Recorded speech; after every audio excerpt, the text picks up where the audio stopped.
इस वीडियो को लाइक करें और ज़्यादा से ज़्यादा शेयर करें ताकि लोगों तक बआसानी हक पहुंच सके। इंसान। हेलो हेलो हम्म सर, मेरा क्वेश्चन मुफ्ती साहब को है, मुफ्ती यासिर नदीम साहब। आप एथिस्ट हैं, हिंदू हैं, मुसलमान हैं, क्या हैं? ह्यूमन हो सर। कौन है? ह्यूमन। तो आप एलियंस के पास आए हैं जो अपना तारुफ ह्यूमन ह्यूमन करा रहे हैं। हम लोगों को आप एलियन समझते हैं? मुस्लिम्स के पास आया हूँ। दूसरा ये है, मैं इनका एक मसला हल करवा देता हूँ। मुसलमान ह्यूमन नहीं होते? हाँ, मुसलमान ह्यूमन नहीं होते? होते हैं ना। तो फिर आप अपना तारुफ वैसा क्यों करा रहे हैं कि जिससे आपका कोई यानी डिस्टिंग्विश्ड आप ना हो? आप मतलब तारुफ तो वो इंट्रोडक्शन तो वो होता है ना जिससे इंसान डिस्टिंग्विश्ड हो। अगर आप भी ह्यूमन मैं भी ह्यूमन तो फिर ह्यूमन तारुफ कराने का क्या मतलब? सर, पहली बात ऐसी है कि मैं इंडिया से हूँ, तो मुझे ये सब लैंग्वेज समझ में आती नहीं, तारुफ और ये सब समझ। इंट्रोडक्शन, आप अपना इंट्रोडक्शन वो आप कराए या ना तो हिंदी में बोल रहे हैं या इंग्लिश में बोल दीजिए, मैं समझ परिचय जाऊंगा। परिचय आप अपना परिचय ऐसे कराएं। या इंट्रोडक्शन तो इंग्लिश का लफ्ज है, वो आप समझ सकते हैं ना। हिंदी तो समझ में आती होगी ना ह्यूमन भाई, परिचय दीजिए आपका। सर, कोई भी एग्जाम बोलिए। अच्छा, आप सनातनी हैं? नहीं। नहीं। आप एथिस्ट हैं? नहीं। ओके। आप एग्नोस्टिक हैं? नहीं। ओके, क्या हैं? ह्यूमन। आप इंसान ह्यूमनिस्ट हैं? वो तो के साथ। अच्छा, एक चीज मैं हजरत इनका मैं एक मसला हल करवा दूं। मैं अक्सर देखता हूँ ये यार ये आपने कैमरा मुझे नहीं लगता कहाँ रखा हुआ है। इसको इसके साथ आपके ऑप्शन होगी जहाँ कैमरे का निशान बना है, उस बटन को क्लिक करें, आपका कैमरा ऑफ हो जाएगा। आपने मेरे ख्याल से ऊपर कोई चीज रखी हुई है, उसको ऑफ कर दें। उंगली कोई बात रखे वो। सर, मेरा लेनोवो का आइडिया पैड S340 लैपटॉप है। इसके अंदर मेरा जो वेब कैमरा है ना, इसके ऊपर एक हार्डवेयर का बटन आता है। उसको मैं मतलब शटर बोलते हैं उसको मैं बंद कर दूंगा ना, तो कैमरे के ऊपर वो मतलब ये हो जाता है। चले, कोई बात नहीं, कोई मसला नहीं भैया, ठीक है। आप सर्च कर लीजिए चाहिए तो आइडिया पैड आपको एक मिनट, मेरा मसला आपका कैमरा है ही नहीं भैया, मेरा मसला तो आपकी आइडेंटिटी। अमीर हक ने पूछा इसके। ठीक है, आपका कैमरा लेनोवो का हो कि सोनी का हो, डजंट रियली मैटर। मैटर मेरा कैमरा नहीं, मेरा लैपटॉप की बात कर रहा हूँ मैं। हाँ भैया, आपका ह्यूमन भाई ठीक है ना। हमें कोई शक नहीं है कि वो कैमरा आपके लैपटॉप में ही लगा हुआ है, आपके दिमाग में नहीं लगा हुआ। I know that. मैं सिर्फ ये पूछ रहा हूं कि आपने अपना जो इंट्रोडक्शन दिया वो ह्यूमन दिया। भाई ह्यूमन तो सारे हैं ना, आप अपना इंट्रोडक्शन वो दें जो आपको डिस्टिंग्विश करे। तो what distinguishes you from others? आप सनातनी नहीं, आप एथिस्ट नहीं, आप एग्नोस्टिक नहीं, आप डीइस्ट नहीं, आप मुस्लिम नहीं, आप जैन नहीं, सिख नहीं, क्रिश्चियन नहीं, जुडाइज्म कुछ, तो फिर है क्या? ये मत कहिए कि मैं ह्यूमन हूं। ह्यूमनिस्ट हो आप ह्यूमनिस्ट हैं, ओके। तो आप अपनी मोरालिटी खुद शेप करते हैं। खुदा का आपकी जिंदगी में दखल नहीं है ना, गॉड का आपकी जिंदगी में कोई इंटरफेरेंस नहीं है। That's the meaning of being humanist. Interference मतलब गॉड का एक्सिस्टेंस नहीं है मेरे सामने। गॉड का एग्जिस्टेंस आपके सामने नहीं है। हाँ, एज अ क्रिएटर। ओके, तो गॉड एग्जिस्ट नहीं करता आपके नजदीक, right? As a creator. Okay, so God as a creator exist नहीं करता, तो इन व्हाट कैपेसिटी वो एग्जिस्ट करता है? किस कैपेसिटी में करता है?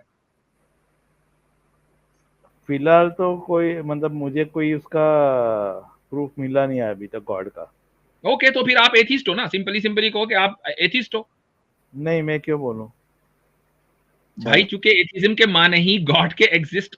एक आदमी अगर ये कहता है कि गॉड एग्जिस्ट नहीं करता तो उसको एथिस्टो कहते हैं, और उसके अलावा कोई दूसरा लफ्ज है? सर, आप कहीं ना कहीं हमने बना दिया आपको। ये ऊपर देखें स्क्रीन पे जी। जी, अच्छा, अब आप एक मिनट रुको ना। ठीक है, गॉड आप जो आप जो है आप अपने आप को सुनो ह्यूमनिस्ट बोलते हैं, आप अपने आप को एथिस्ट नहीं बोलते। तो ठीक है, चले, कोई बात नहीं है। अब आप अपनी बात रखें, हमारी बात तो हो गई है। हमने जो है आपको जितना उगलवाना था उतना उगलवा लिया। अब बोले आप। तो थोड़ा और भी उगलवा लीजिए। अच्छा, और उगलवाना है? और उगलवाना है क्या? अभी अभी अभी हाँ, दिल नहीं भरा? नहीं नहीं अभी कहाँ। मैं अभी और आगे चलूंगा आपसे, अगर इतनी ख्वाहिश हो रही है तो फिर अभी चलता हूँ आगे।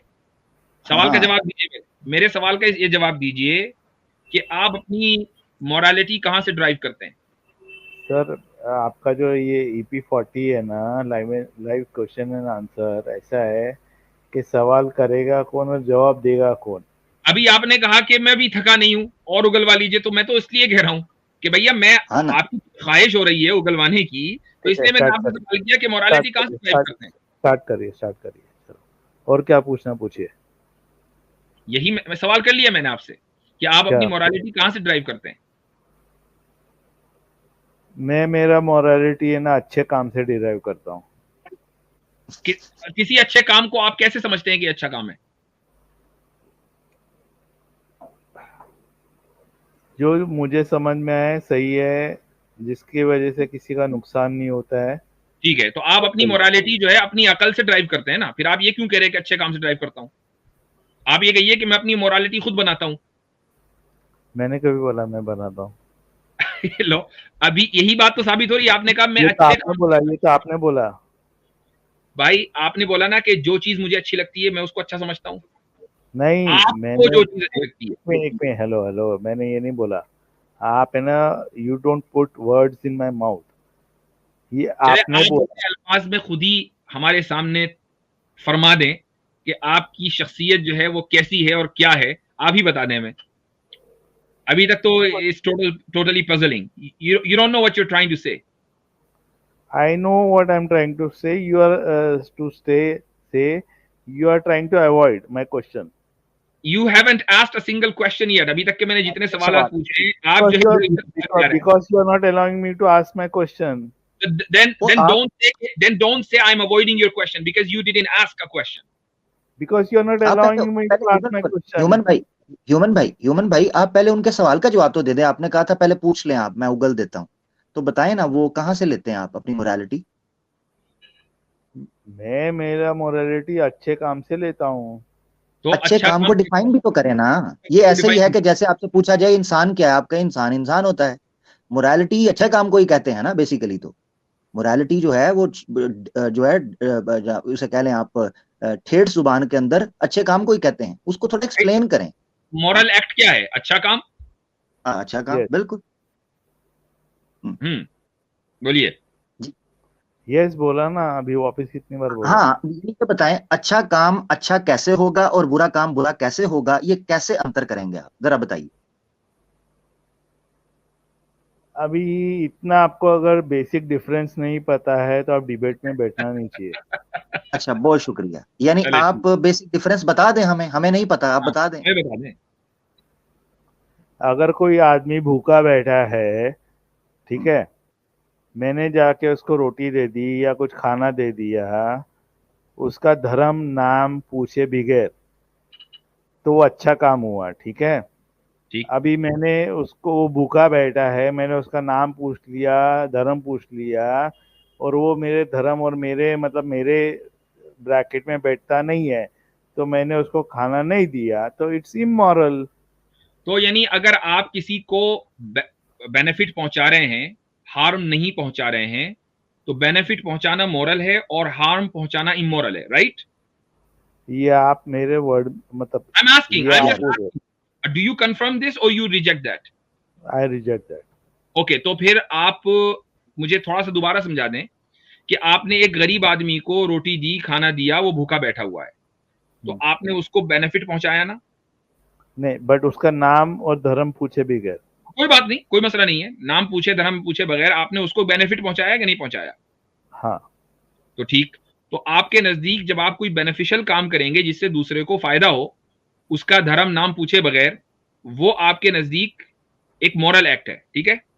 नहीं, एक मिनट, अच्छा मतलब बेनिफिट पहुंचाया ऐसा नहीं। अभी कोई आदमी बैठा है ये आपने और बोला मैंने उसको ड्रग्स दे दिया, गोल्ड दे दिया, स्मगलिंग कर दिया, वो तो नाम आपने धर्म। हार्म पहुंचाया ना, वो तो हार्म पहुंचाया, बेनिफिट तो नहीं हुआ ना उसको। आपने उसको ड्रग दे दी तो वो तो हार्म है। हाँ। तो आपके नजदीक अगर आपने हार्म पहुंचाया किसी को, मैंने आपको स्पेसिफिक एग्जांपल दिया उसकी। मैं भी आपको स्पेसिफिक एग्जांपल दे रहा हूं, आपने उस आदमी को खाने के बजाय ड्रग्स दे दिए, तो उस ड्रग से उसने अपना नुकसान कर लिया, तो आपने उसको हार्म पहुंचाया, यू कॉज्ड हिम हार्म। नुकसान नहीं किया, उसने आगे बेचा और उसको फायदा हो गया। ओके, तो अब मुझे बताइए ये मॉरल है कि इमोरल है आपके नजदीक? कौन सा वाला एग्जांपल, पहला वाला कि दूसरा वाला? दोनों बताइए, एक खुद उसने इस्तेमाल कर ली ड्रग्स या उसने आगे बेच दिया, इनमें कौन सा मॉरल कौन सा इमोरल? दोनों इमोरल है। दोनों इमोरल, ठीक है, क्यों? इमोरल है, मेरा मतलब मेरा। चलो, क्यों है भाई? अरे भाई, मेरा पहला एग्जांपल जो आपको दिया उसकी आप बात ही नहीं कर रहे हो। मैंने मान लिया उसको, आई नो कि वो मॉरल है आपके नजदीक, उसकी वजह आपने खुद बता दी कि चूंकि मैं उसको बेनिफिट पहुंचा रहा हूं, आपने खुद बताई। अब आपने 2 एग्जांपल और दी उसके बाद ड्रग्स वाली, तो आप उनको दोनों को इमोरल बोल रहे हो। क्यों इमोरल है वो मुझे बताए ना, महज आपके कहने से तो कुछ नहीं होता ना, क्यों है वो? क्योंकि मैं इंडिया में रहता हूँ। So what? अरे सुनो ना, सो व्हाट मतलब क्या? आप यूएस में रहते हो, सो व्हाट मतलब क्या? आप जाके मैंने तो दावा नहीं किया था कि मैं यूएस में रहता हूं। अच्छा, कहते खुद हैं मैं इंडिया में रहता हूं, तो आगे से 100 वर्ड तो उनको आप अमेरिका कहना शुरू कर। ओ भाई, आर्ग्यूमेंट पे बात करो यार। मेरा ये आर्ग्यूमेंट है कि मैं अमेरिका में रहता हूँ, मेरा आर्ग्यूमेंट है। आर्ग्यूमेंट की बात कर रहा हूँ ना। इंडिया के अंदर जो लॉज है उसके अंदर मैं किसी को ड्रग्स दे नहीं सकता, ना बेचने के लिए ना सेल्फ कंजम्पशन के लिए, ठीक है?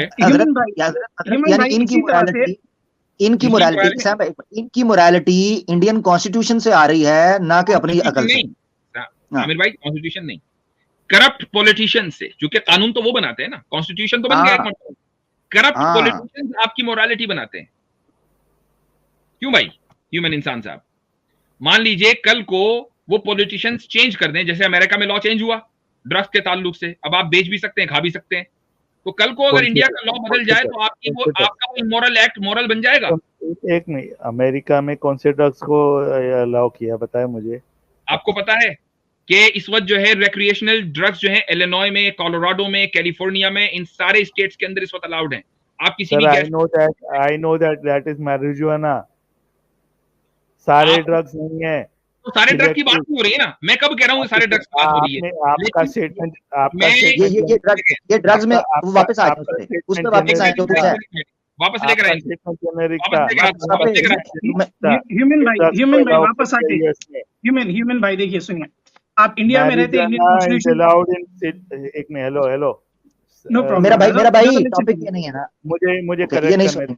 नहीं, एक मिनट, हाँ, इनको लेते हैं, दोबारा लेते हैं। ये है, इनके सवाल ये है कि इन्होंने कहा कि ड्रग्स में किसी को दूंगा, चाहे वो खुद खाए चाहे वो बेचे, दोनों सूरतों में ये इमोरल है।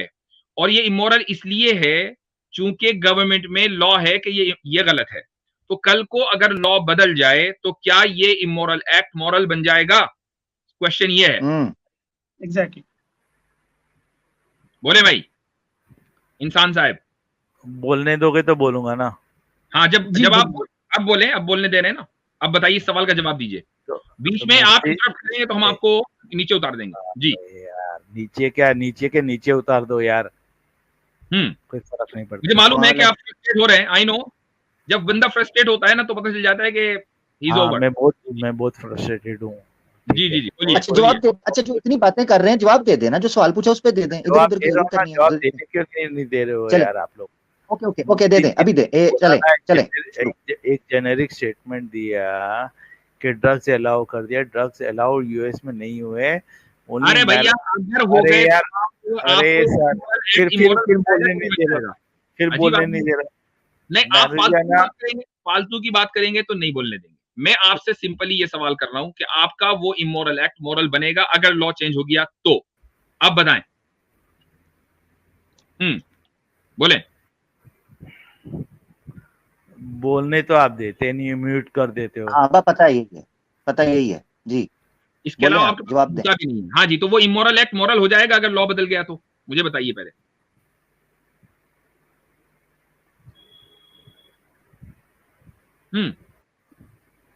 बोलिए ह्यूमन भाई। बोलूंगा तो म्यूट कर दोगे, बैकस्टेज कर दोगे, फिर क्या बोल के फायदा? ठीक है, आप सवाल तो सुन लिए ना, इसका जवाब दीजिए। म्यूट नहीं करेंगे। जवाब देने जाता तो ये म्यूट करके बैकस्टेज कर देते हैं। आप अमेरिका की बात करें, अमेरिका में फला ड्रग नहीं हुई, ये वाली ड्रग हुई, इसकी बात ही नहीं है। आप ये जिस ड्रग को भी आप कह रहे हैं उस ड्रग को कल अगर लॉ बदल जाए, टॉपिक आपने छेड़ा, मैं वही बता रहा हूं कि आप उस ड्रग को अगर वो कल लॉ बदल जाए तो आप उस एक्ट को जो अभी इमोरल है वो मोरल बन जाएगा या नहीं बन जाएगा? इसका जवाब दे दीजिए। इसका जवाब क्यों नहीं दिया जा रहा आपसे? मुश्किल है कुछ? जवाब देने जाता हूं तो तुम लोग म्यूट करके बैक स्टेज कर देते हो। ये होता नहीं था हजरत। अभी आप बोलिए ना, अभी बोलिए, आप जवाब दीजिए। यानी अभी तो जिसने जवाब इंसानियत दीजिए को जिसने इंसानियत को बदनाम करना हो वो अपना नाम ह्यूमन इंसान रख लेता है, बस ये है बस जी। मैं ह्यूमनिस्ट हूँ जी। क्या है जी? हम ह्यूमनिस्ट हूँ। क्या करते हैं जी? पता नहीं जी। क्या बोलेंगे जी? जवाब नहीं दूंगा जी। सही है भाई, ये हमारे साथ सही मजाक हो रहा है वैसे ह्यूमनिस्ट के नाम के ऊपर। और ये जो स्ट्रीम लगाते हैं जो एक जवाब मिनट और है आपके पास, ह्यूमन भाई एक जवाब मिनट और दीजिए। है, एक मिनट और है, एक लास्ट मौका दे रहा हूं, उसके बाद आपको स्ट्रीम से निकाल दिया जाएगा because you just wasting our time. जी हाँ, बोले भाई, ऐड करें इनको, वगैरह जी। ऐड करें, ऐड करें, ऐड करें। एक मिनट मैं ऐड कर दूं, मैं एक मिनट। हाँ भाई, ठीक है। ये ड्रग्स वगैरह का छोड़ डालो। नहीं, इसमें इसी का जवाब देना है कि ड्रग्स वाली जो मिसाल आपने दी थी वो इमोरल एक्ट मोरल बना के नहीं बना अगर लॉ बदल जाएगा। इसका जवाब हाँ ना में जब तक नहीं मिलेंगे तब तक आगे नहीं बढ़ेंगे। अब पब्लिक को पता चल जाएगा कि हम बोलने ही दे रहे थे या आप बात नहीं करना चाह रहे थे इस पे। पब्लिक को पता चल गया। हाँ, लास्ट आप यूएस की बात कर रहे हो, मैं कहीं की भी बात कर रहा हूँ, दुनिया में जिस जगह आप रहते हो, आप इंडिया की बात कर लो। इंडिया में कल कानून बदल जाए तो क्या आपका इमोरल एक्ट मोरल एग्जांपल दिया, इंडिया का नहीं दिया। ओ भैया, आपने दिया इंडिया का एग्जांपल के मैं इंडिया में रहता हूँ, शुरुआत तो आपने की ना। मैंने खाली मेरा इंट्रोडक्शन दिया इंडिया में रहता हूँ करके। ओ लो जी, ये चेक करें। इंट्रोडक्शन तो आपने ह्यूमन दिया था, इंडिया में एक रहना मिनट जी। इंट्रोडक्शन 20 मिनट के बाद दिया है आपने जी। वाह भाई वाह, सही जा रहे हैं। ह्यूमन भाई चलिए जवाब दे दीजिए। ह्यूमन भाई 1 मिनट है आपके पास। चलो भाई, इसका जवाब दे दीजिए कि इंडिया में, बहुत स्पेसिफिक क्वेश्चन कर रहा हूं, इंडिया में अगर लॉ बदल जाए ड्रग्स के ताल्लुक से तो आपका इमोरल एक्ट मोरल बन जाएगा या नहीं बनेगा? Answer to this question. Sir, drugs जो होते हैं ना, ड्रग्स का डेफिनेशन में एक ड्रग नहीं होता है, 50,000 चीजें होती है। ओ भाई, मैं ड्रग्स की तफसील नहीं पूछा हूं, मुझे पता है कि आप इसके एक्सपर्ट हैं। I know you are a drug dealer. मैं सिर्फ ये पूछ रहा हूं कि ड्रग डीलर यार, मोरल बन जाएगा या नहीं बन जाएगा? सिंपल सी बात है, अगर लॉ बदल जाए। Tell me that. रिक्रेशनल और मेडिकल पर्पस के लिए होता है तो मॉरल है। भाई नहीं। अच्छा, इनसे इजाजत ले ले, ये इजाजत ले लें। चलें, ठीक है, सही है, बहुत बेहतर है। चलें भाई, बहुत हो गया आपसे आज, थोड़ी सी कॉमेडी भी होनी थी, वो हो गई है। चलें भाई, निकालें। जब लीगल हो जाए तो आप मैरिजुआना का इंजेक्शन लगा लीजिए, ड्रग समझकर भाई, दवा समझकर। वो अभी लगाया हुआ बैठा है भाई, वो तो ड्रग की का आया था।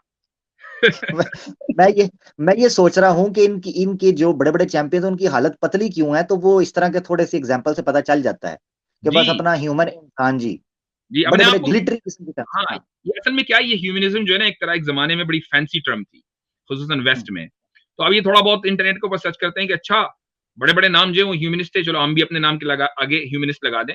और ह्यूमनिज्म का जो पूरी फिलॉसफी है वो इनको धेला पता नहीं होती। तो ये ऐसे ही वो है आपकी क्यूट गर्ल, वो भी अपने आप को एक जमाने में ह्यूमनिस्ट ही कहती थी। एग्जैक्टली और उसकी वजह हजरत मैं बता देता हूँ कि अभी एक ऑडियो चल रही है, वो तो जब मुसद्दका हो जाएंगी चीजें तो उस पर हम मजीद बात करेंगे। तो उसमें कहा जा रहा है कि इनको ट्रेनिंग में, ये जितने मुर्तद ये इस वक्त फिर रहे हैं सोशल मीडिया के ऊपर, खासतौर उर्दू और हिंदी बोलने वालों में, इनको ट्रेनिंग दी जाती थी कि आपने ह्यूमनिस्ट के तौर पर मैदान में उतरना है, फ्री थिंकर के तौर पर, तो ताकि आप सरवाइव कर सकें। अगर आप हिंदू बनेंगे सरवाइव नहीं कर सकेंगे, अगर आप ईसाई बनेंगे सरवाइव नहीं कर सकेंगे। तो आपने धर्म से अपने आप को अलग रखकर ह्यूमनिस्ट और फ्री थिंकर बनना है ताकि आप ज्यादा से ज्यादा सरवाइव कर सकें। और ये थोड़ी की देर चले और बैटरी गुल हो गई जी। वो एक मर्तबा मिर्जा गिरगिट आए थे हमारे यहाँ, तो जो पता नहीं एक अरसे से कहाँ गायब हैं। तो बहरहाल ये कि वो आए, मैंने उनसे पूछा कि भाई आपकी आइडियोलॉजी क्या है? बड़ी मशहूर हुई थी वो क्लिप। कहले मेरी तो कोई आइडियोलॉजी नहीं है, मैं तो इंसानियत पे यकीन रखता हूँ। मैंने कहा अच्छा, डेमोक्रेसी पे यकीन रखते हो? कहले हाँ। मैंने कहा औरतों के हुकूक पर, फेमिनिज्म के ऊपर यकीन करते हो? कहले हाँ। मैंने कहा अच्छा सेक्युलरिज्म पे यकीन करते हो? कहने लगा हाँ। मैंने कहा इतनी सारी आइडियोलॉजी लेके घूम रहे हो और कह रहे हो मेरी कोई आइडियोलॉजी नहीं। उस गिरगिट ने आजकल फिर वो गिरगिट बनी है, रंग बदला हुआ है उसने, इसलिए गायब है। अच्छा अच्छा अच्छा जी। गुरप्रीत सिंह जी। सर मैं वही बंदा हूँ, ह्यूमन इंसान। ये ह्यूमन इंसान साहब है जी। आप ही हैं? अच्छा अच्छा। नहीं, क्योंकि इन्होंने चैलेंज किया था ना कि आपका कैमरा ऐसा क्यों है। अच्छा ओहो, चैलेंज किया। नहीं, अच्छा, हमने एक मिनट जरा, हजरत कैमरे के ताल्लुक से कोई हजरत चैलेंज नहीं था। गुरप्रीत सिंह जी से बात मुकम्मल कर लेते हैं। जी गुरप्रीत सिंह जी, आपको कैमरे का चैलेंज हरगिज नहीं दिया गया था। आपको सिर्फ ये बात बताई गई थी कि जो चीज आपके लिए एक आज इमोरल है, चूंकि कुछ करप्ट पॉलिटिशियंस ने उसको इमोरल बोला है, तो क्या अगर वही करप्ट पॉलिटिशियंस कल को ड्रग्स या किसी भी चीज को मसलन लीगलाइज कर देते हैं, तो क्या वो चीज मॉरल बन जाएगी? आप म्यूट पर हैं भाई, आप म्यूट पर हैं जनाब। मेरा एक क्वेश्चन आपके लिए है सर। जी ठीक है, पूछूं? आपने हमारे सवाल का जवाब दे दिया, या आप अगर कह दें कि मेरे पास सवाल का जवाब नहीं है तो फिर आप मुझसे पूछ लीजिए। सर मेरे सवाल का जवाब दो ना आप सवाल करेंगे तो मैं जरूर दूंगा। आप एक मरतबा या तो मेरे सवाल का जवाब दे दें या कह दें कि मेरे पास आपके सवाल का जवाब नहीं है, तो मैं फौरन आपका सवाल ले लूंगा। मैं आपको आपका बिल्कुल सवाल है ना हाइपोथेटिकल है। सवालात बहुत से, क्या हाइपोथेटिकल सवाल नहीं हो सकता? क्या सवाल के लिए हाइपोथेटिकल होना जरूरी है? हाइपोथेटिकल क्वेश्चन जो होता है ना, उसके 10 जवाब हो सकते हैं। आपके पास 10 में से एक है, 10 ना दें, एक दे दें।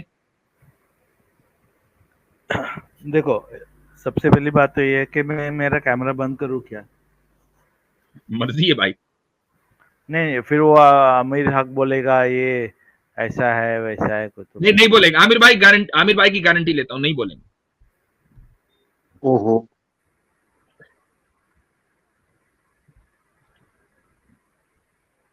चलें जी, तो अब आप एवोल्यूशनिस्ट बन गए हैं। बोलिए बोलिए, आपका सवाल क्या है?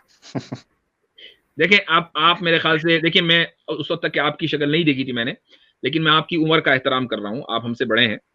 और मैं एक आपको बात बताऊं, सुनो ना।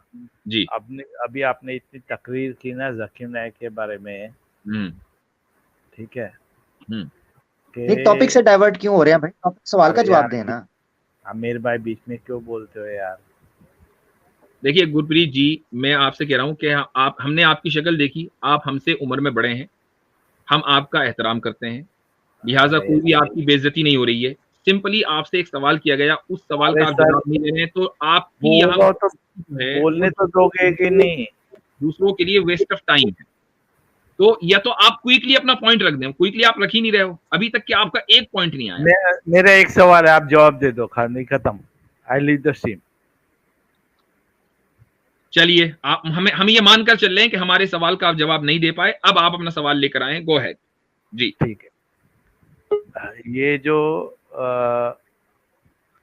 54 की 1 है,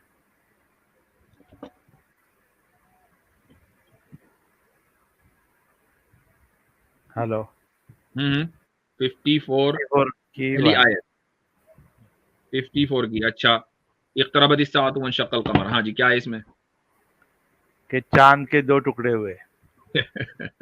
जी जी।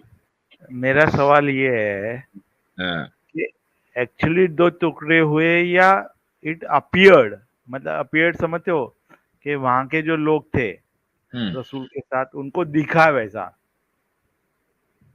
मतलब वो दिखा या एक्चुअली 2 टुकड़े हुए थे? डिल्यूजन नहीं था, क्योंकि डिल्यूजन को ये नहीं कहा जाता कि ऐसा हुआ, फिर यही कहा जाता है कि उनको ऐसा लगा। लेकिन इतना जरूर है कि ये एक सुपर नेचुरल इंसिडेंट था, और सुपर नेचुरल इंसिडेंट जरूरी नहीं है कि सारी दुनिया के एक एक बंदे को नजर आए, उन्हीं के लिए इंटेंडेड हो सकता है कि जिन्होंने मुतालबा किया था। और सुपर नेचुरल इंसिडेंट के सुपर नेचुरल इफेक्ट्स ही होंगे, नेचुरल इफेक्ट्स नहीं होंगे, खुसूसन सुपर नेचुरल इंसिडेंट अगर अनकॉन्शियस हो। अब बोलें आप। मेरी बात अगर समझ में आ गई, अब सारे आपके एतराजात ऑटोमेटिकली खत्म हो जाने चाहिए। इसके अलावा कोई एतराज आपके पास होगा ही नहीं अगर मेरी बात आपके समझ में आ गई।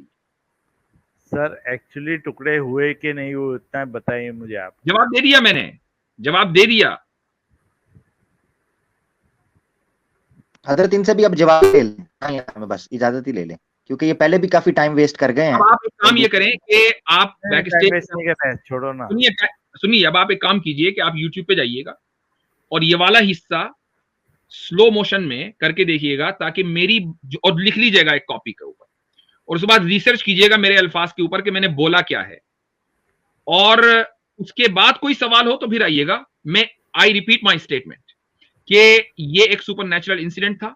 सुपर नेचुरल इंसिडेंट के जो इफेक्ट होते हैं वो सुपर नेचुरल होते हैं, अनलेस ये कि वो सुपर नेचुरल कॉन्शियसनेस रखे। अगर वो अनकॉन्शियस हो तो उसके जो इफेक्ट होंगे वो भी सुपर नेचुरल ही होंगे, उसके इफेक्ट्स नेचुरल नहीं होंगे। ठीक है, ये समझने के बाद फिर आप आइएगा, फिर बात करेंगे।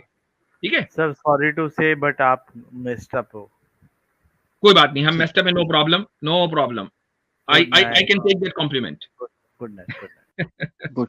हमें रसूलुल्लाह से भी इस तरह की हदीसें मिलती हैं, और वो सही हदीसें, गामदी साहब भी उस पर बात करते हैं कि, और वो कहते हैं क्योंकि वो इंसान थे इसलिए वो भूल जाते थे। हम तो खुद, ये तो हमारी दयानतदारी की दलील है कि हम टॉप कॉपी की जो मैन्युस्क्रिप्ट है उसको भी कहते हैं कि ताबीन के जमाने का है, ताबीन के जमाने का है, सिवाय एक मैन्युस्क्रिप्ट के जो बर्मिंघम लाइब्रेरी से अभी चंद साल पहले निकला है, उसकी चंद सूरतें मिली हैं, और उसकी जो कार्बन डेटिंग है उसी से पता चलता है कि ये तकरीबन हजरत उस्मान रज़ी अल्लाह अन्हु के जमाने का तो कम से कम है ही, उससे पहले का भी हो सकता है, और वो एग्जैक्टली मैच करता है मौजूदा कुरान से। हाँ भाई, अलैहिस्सलाम। कैसे मुफ्ती साहब? स्केप्टिसिज्म क्यों आ गया? दो तीन चीजें हैं जिसपे मैं बात करना चाह रहा था आपसे। एक तो कुरान की हिफाजत पे है कि उसका जो सबसे बड़ा सोर्स जो हमें मिलता है वो ये है कि उस दौर के लोगों की मेमोरीज जो थी वो बहुत तेज थी। ठीक है, लेकिन हमें फिर भी इस तरह की हदीसें मिलती हैं कि सहाबी ने वो, आपने हदीस सुनी होगी, मुझे एग्जैक्ट नंबर तो उसका नहीं याद, लेकिन मैं बताऊंगा तो I'm श्योर आपको याद आ जाएगी, जिसमें वो सहाबी बताते हैं वाक़या किरतास के बाद, वो कहते हैं कि रसूलुल्लाह ने हमें 3 चीज़ें जो हैं उनकी नसीहत की। एक, मुशरिकीन को मदीने की जो हदूद है वहाँ से निकाल दें, फिर कुछ लोग आएंगे उनको वैसे ही ट्रीट करना है जैसे रसूलुल्लाह करते थे, और तीसरी चीज़ जो है वो सहाबी कहते हैं मैं भूल गया।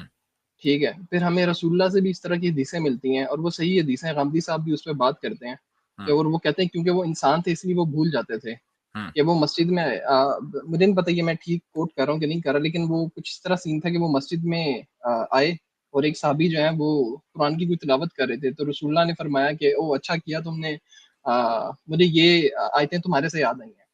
तो जब हमें इस तरह की हदीसें भी मिल रही हैं जिसमें साहबी हदीस भी भूल रहा है, चीज़ें भी भूल रहा है, फिर रसूलुल्लाह खुद भी भूल रहे हैं, फिर हम इस चीज़ पे कैसे खुद को एग्री करें कि कुरान जो हमारे तक पहुंचा है वो सीना बसीना ही ट्रांसफर हुआ है, और एक तरफ दीन हमें कहता है कि जब मामलात करो तो लिखित पढ़त कर लो, वो ये भी तो कह सकता है ना 4-5 लोगों को बुलाओ, सारे आपस में याद कर लो मामला। ठीक है, तो आपका ये पहला सवाल है और मैं इसका इंशाअल्लाह जवाब देने की कोशिश करूंगा। सबसे पहली बात आपने ये कही कि कुरान की हिफाजत का जो बुनियादी जरिया है वो मेमोरी है, यानी याददाश्त। गलती यहाँ से शुरू हुई, क्योंकि कुरान की हिफाजत का जरिया सिर्फ याद करना नहीं है बल्कि लिखना भी है, और कुरान करीम की किताबत का जो सिलसिला है वो रसूल अकरम सल्लल्लाहु अलैहि वसल्लम के ज़माने से ही शुरू था। यही वजह है कि तकरीबन 45 से ज़्यादा आपके कातिब थे, कातिबीन वही, स्क्राइब्स जिसको बोलते हैं, उनके सबके नाम महफूज हैं। कौन कौन थे जो कुरान की आयत लिखते थे? उनमें हज़रत उस्मान रदी अल्लाह अन्हु भी थे, ज़ैद इब्न साबित रदी अल्लाह अन्हु थे, बाद में आगे चलकर हज़रत मुआविया रदी अल्लाह अन्हु थे। ये सारे के सारे कातिबीन वही थे। तो अगर सिर्फ कुरान को याद करके महफूज किया जा रहा था तो फिर ये क्या लिख रहे थे भाई, है ना? एक बात। दूसरी बात, आपने ये कहा कि सहाबाए किराम क्या बल्कि नबी करीम सल्लल्लाहु अलैहि वसल्लम भी भूला करते थे, और आपने उस खास हदीस का हवाला दिया, और ये हदीस आपके सामने इसलिए नहीं आई कि आपने हदीस की किताबों का मुताला किया है, बल्कि आपने किसी वीडियो में जो किसी ओरिएंटलिस्ट से मुतासिर होकर किसी मुल्हिद ने इस्लाम के खिलाफ बनाई होगी, आपने वो वीडियो देख ली और आपको लगा कि हाँ यार बात तो सही है।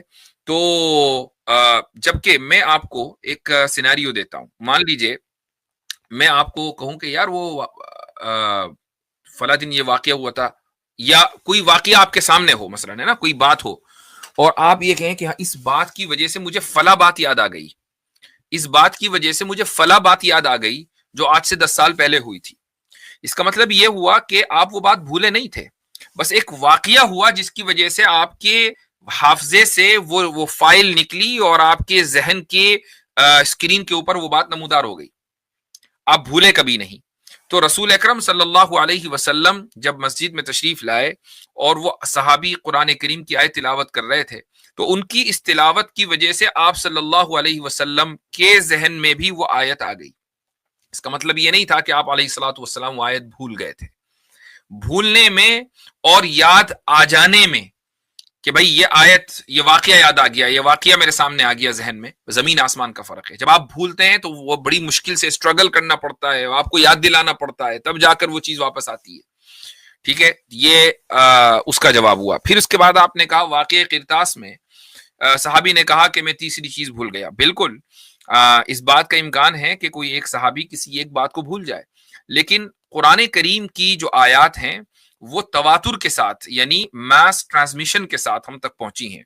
किसी एक सहाबी के पास पूरा कुरान नहीं था, ऐसा नहीं था कि 8-10 सहाबी बस उन्होंने पूरा कुरान याद कर रखा है। तो हाँ, बिल्कुल इम्कान है कि वो कुछ भूल जाते, लेकिन अगर आप कुरान करीम की जो कंपाइलेशन है उसकी हिस्ट्री पढ़ें तो आपको पता हो चलेगा कि जब पहली मर्तबा कुरान का कंपाइल हुआ और हजरत अबू बकर सिद्दीक रदियल्लाहु अन्हु के जमाने में यह ऐलान हुआ कि भाई जो कुछ तुम्हारे पास लिखा हुआ है वो सब लेकर आओ, तो कोई पार्चमेंट, कोई कुछ लेकर आया।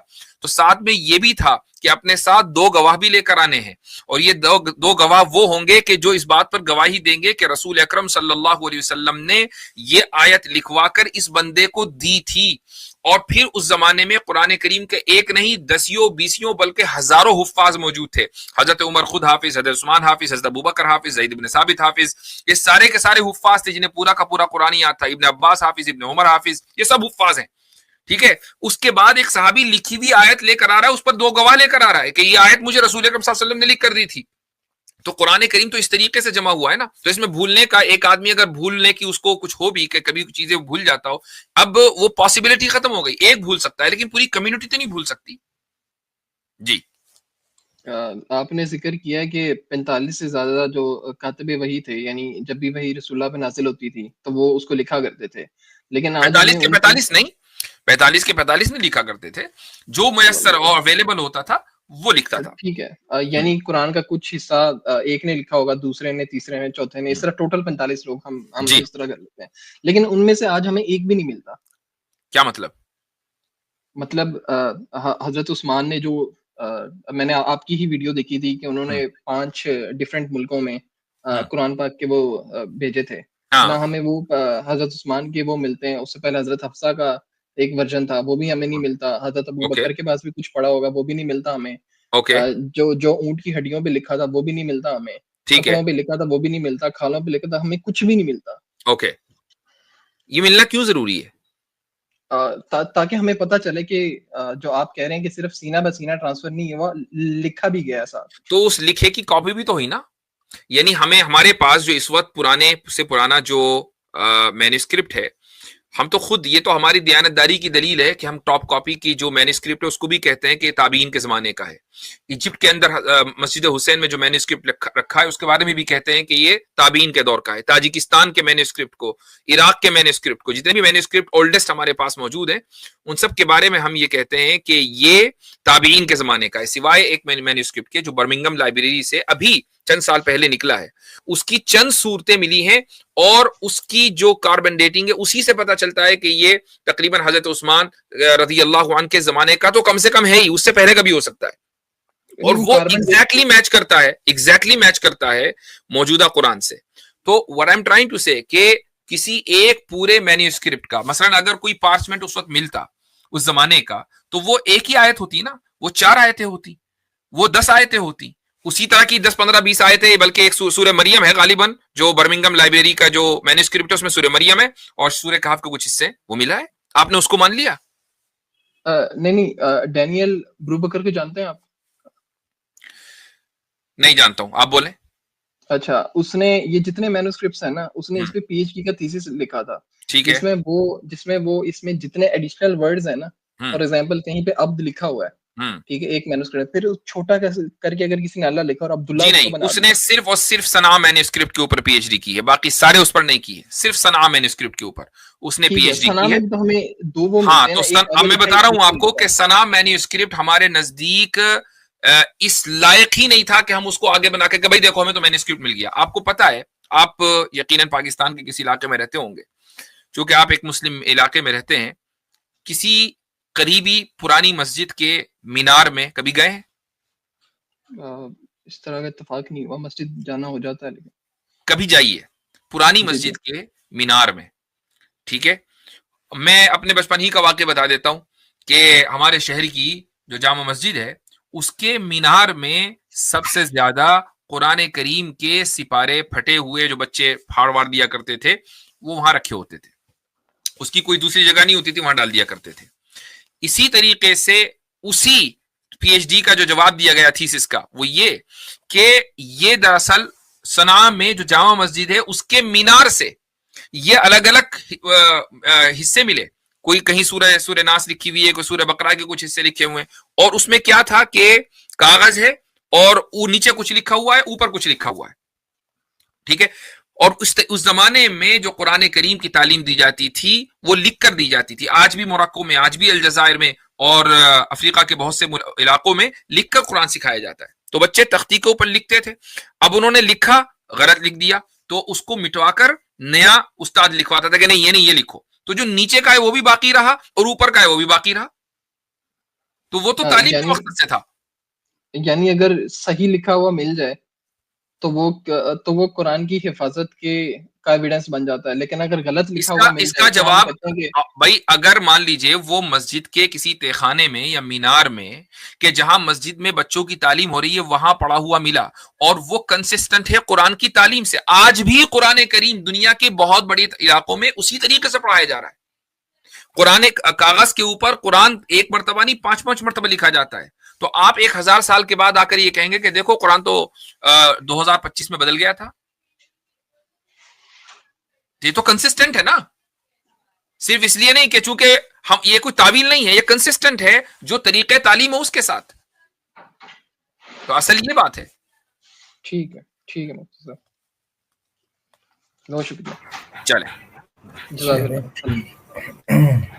तो इस वीडियो को लाइक करें और ज़्यादा से ज़्यादा शेयर करें ताकि लोगों तक हक पहुंच सके। इन्नल कुरआन लनूर यतफज्जर फी जनबाती यरफउनी इंद मलीकिल खल्क़ लिअअला दरजाती। इन्नल कुरआन लनूर यतफज्जर फी जनबाती यरफउनी इंद मलीकिल खल्क़ लिअअला दरजाती।